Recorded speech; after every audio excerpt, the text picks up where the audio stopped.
yang existing saat ini, menurut Ibu sebetulnya realistis gak sih? Oke, soal realistis atau tidak. Jadi kalau kita bicara Indonesia memang menjadi penghasil ya nikel terbesar di dunia. Jadi kita punya resources yang terbesar di dunia. Itu menjadi kata kunci yang utama ya. Jadi bagaimana nikel ini mempunyai tapi itu kan bentuknya baru nikel ore, betul ya. Nah, bagaimana sekarang nikel ore itu menjadi sumber baterai, bahan baterai. Jadi melalui proses seperti harus ada smelternya ya, proses menjadi MHP, kemudian harus menjadi nikel sulfat, kemudian menjadi prekursor, kemudian ditambah litium menjadi cathode material. Jadi kalau Indonesia fokus di sini saja bisa merubah yang nikel yang ada ini, nikel ore ini menjadi bahan cathode material yang nilai tambahnya lebih dari 100 kali. Lihat nilai tambahnya ya, kalau jadi baterai 150 kali, luar biasa. Jadi ini yang pertama mungkin harus didorong ke pemerintah untuk fokus ya, fokus di sini.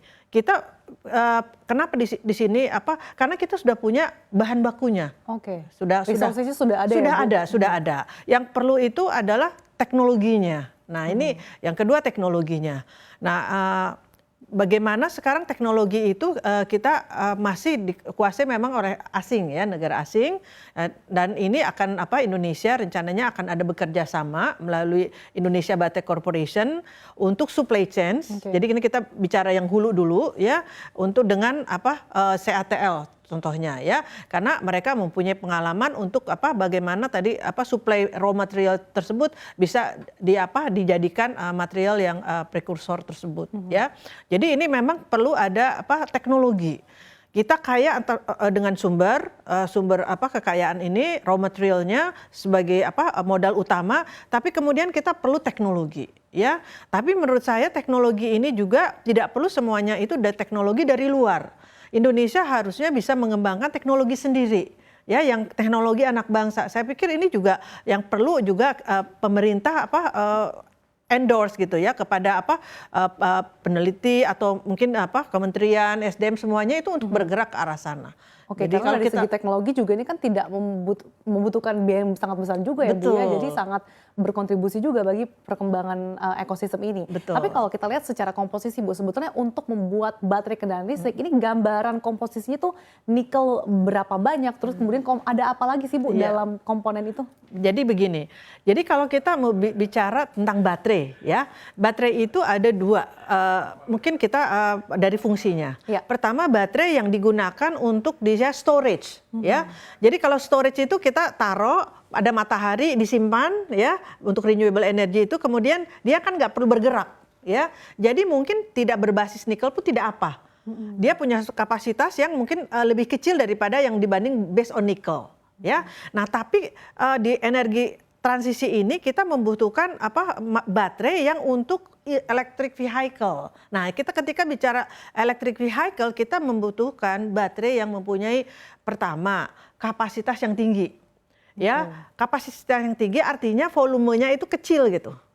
Kan kita nggak mau mobil kita ini isinya baterai semua gitu kan. Ya, kalau bisa kecil tapi dia bisa life cycle-nya panjang gitu kan, seperti itu. Nah, kedua, kalau ketika kita bicara kendaraan itu jadi siapa kapasitinya itu disimpannya sama nikel. Nah, ketika kita bicara dia harus bergerak cepat, akselerasi, kan mobil harus ngebut gitu ya, bisa jalan. Nah, ini kita membutuhkan material kobalt. Jadi kobalt ya, kita membutuhkan kobalt ya. Nah, kemudian kita juga membutuhkan mangan untuk dia untuk stabilisasi. Nah, sekarang material komposisi mana yang dibutuhkan in demand itu isinya itu 80% nikel. 10% kobalt, 10% tadi mangan. Jadi kita bilangnya NMC 811. N-nya itu nikel, M-nya mangan, C-nya kobalt. 811 itu 80%, 10%, 10%. Nah, itu kita baru bicara di cathode ya. Tapi tentu saja untuk membuat jadi cathode membutuhkan 7% dari keseluruhan baterai itu kita membutuhkan litium. Nah, litium belum ada di Indonesia. Resource-nya belum ada sama sekali? Resource-nya sebenarnya ada. Ya, kemarin sempat kita diskusi juga ada kemungkinan di Lapindo, ya ada kemungkinan kita dari granit. Masih kemungkinan ya. Kemudian potensinya juga ada mungkin di di geothermal ya. Jadi sebenarnya banyak kemungkinan ada, tapi belum fokus di eksplorasi.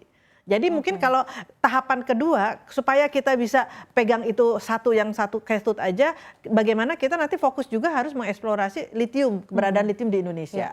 Nah, tapi kan kalau kita menunggu itu, ini nggak sampai. Jadi menurut saya strateginya kemarin udah betul Indonesia mau bekerja sama dengan Australia yang dekat. Karena Australia termasuk negara penghasil lithium. Ya, walaupun bukan terbesarnya Bolivia, Argentina, Chili, China, dan Australia, tapi Australia kan dekat. Ya. Jadi pertimbangannya dari segi jarak. Dari segi jarak, karena kan itu kan kalau kita harus mengimpor. Jadi ini kita perlu kerjasama. Mungkin bisa juga Indonesia nanti bisa mengekspor tadi prekursornya, dibuatnya di Australia. Tapi ini perlu ada kerjasama secara diplomasi antar negara. Jadi kalau di baterai baru kuping kanan nih, baru kuping kanannya nih, bersatu katodnya. Kemudian kita bicara baterai lagi, kita membutuhkan untuk anode. Anode-nya juga belum ada karena kita membutuhkan graphite. Ya, jadi sebenarnya bahan yang bisa menghasilkan graphite itu mungkin dari waste dari petroleum coke ya. Kemudian dari sisa batu bara itu sebenarnya masih banyak kemungkinan bisa kita olah. Ya, sekarang yang punya itu paling besar di Afrika, di Kongo. Jadi nah, apakah kita harus menunggu? Ya, menurut saya harus kita paralel. Sementara ini kita eksplorasi, tapi kan kita nggak bisa menunggu begini kan? Nah, supaya nanti jadi baterainya, kita harus bekerja sama. Nah, jadi mungkin dengan daerah penghasil grafit ini, sehingga bisa akan lengkap. Tapi itu baru kuping kanan, baru kuping kiri, baru kathode dan anodenya. Kita membutuhkan lagi material lain seperti separator. Kemudian kita membutuhkan elektrolit. Jadi begitu banyak. Kalau kita pakai di di kontainer ya, di can, baterai itu biasanya di dalam silinder ya. Nah, itu ada aluminium. Nah, beruntungnya kita punya aluminium banyak di Indonesia kan? Resource-nya cukup banyak. Betul ya. Jadi itu mungkin bisa difokuskan untuk komponen dibutuhkan sebagai komponen pendukung baterai. Kita harus ada aluminium foil ya. Kemudian kita harus punya copper foil dan itu ada di Indonesia ya. Jadi menurut saya ini yang strateginya pemerintah harus bagaimana dipetakan. Ya, kita ini punyanya apa? Oke, fokus di sini ya. Nggak apa-apa sebenarnya Indonesia ini menjadi produsen cathode terbesar di dunia, itu menurut saya akan bisa jadi gitu loh. Nggak usah harus semuanya ya. Nah, kenapa? Karena kita lihat misalnya Chili itu however whatever dia nggak mikirin sampai ke baterainya, tapi dia itu produsen dari lithium yang dicari gitu ya. Nah, mungkin kita fokus di sana. Nah, kemudian next tahapan berikutnya itu bagaimana kita melengkapi tadi ya, sehingga komponen-komponen baterai tadi bisa ada dihasilkan di Indonesia. Nah, sebenarnya kalau kita mau membuka mata, tidak bisa ini dikerjakan hanya oleh BUMN, oleh IBC ya. Karena kita ini sebenarnya punya potensi. Contohnya saya menemukan bahwa ada satu industri yang dia itu sebenarnya sudah menghasilkan casing untuk baterai itu. Tapi dia tidak tahu kemana itu akan dipakai karena baterainya kan belum ada. Nah, itu sempat kita konsultasi, akhirnya itu dalam negeri, Bu? Dalam negeri makanya. Nah, akhirnya sama dia diekspor ke China. Jadi sebenarnya artinya kita sudah punya. Kemudian kami menemukan tidak ada penyerapan ya, Bu, dalam negeri? Tidak ada penyerapan karena belum ada factory-nya. Nah, kalau itu mungkin dikumpulkan, ada satu lagi yang tadi saya bilang untuk elektrolit. Kita membutuhkan etilen karbonat. Ini juga ada perusahaan yang sudah menghasilkan itu. Nah, jadi kalau kita ambil yang tadi komponen-komponen tambahannya, not only nickel ya, ini sebenarnya kita petakan sebenarnya kalau ada di Indonesia itu luar biasa. Ini ekosistem jadi ini kita puzzle-nya sebenarnya sudah ada, tapi tinggal disatukan oleh Betul. pemerintah supaya terbentuk ekosistem untuk baterai kendaraan listrik ini ya, Bu. Betul. Ya.